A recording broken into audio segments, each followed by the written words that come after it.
Let's learn and practice some action verb. Run दौड़ना, jump कूदना, eat खाना, sleep सोना, read पढ़ना,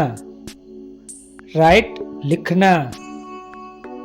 swim तैरना, sing गाना गाना, डांस नृत्य करना या नाचना, टॉक बात करना, लिसन सुनना, लाफ हंसना, क्राई रोना, प्ले खेलना, कुक खाना बनाना, ड्राइव करना, फ्लाई उड़ना,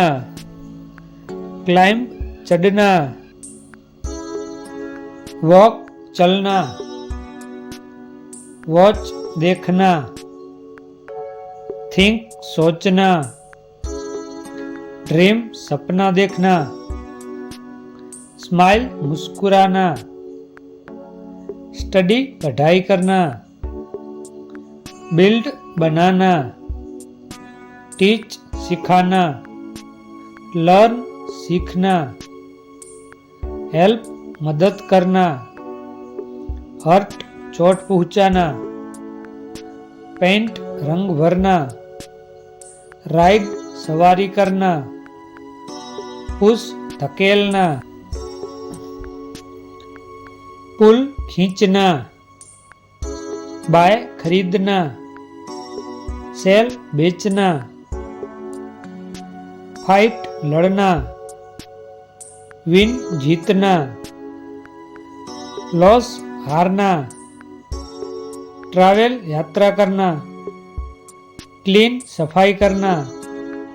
ओपन खोलना, क्लोज बंद करना, ड्रिंक पीना, सीट बैठना, स्टैंड खड़ा होना, स्लिप फिसलना, वॉश धोना, यौन जम्हाई लेना, फॉल गिरना, टेस्ट चखना।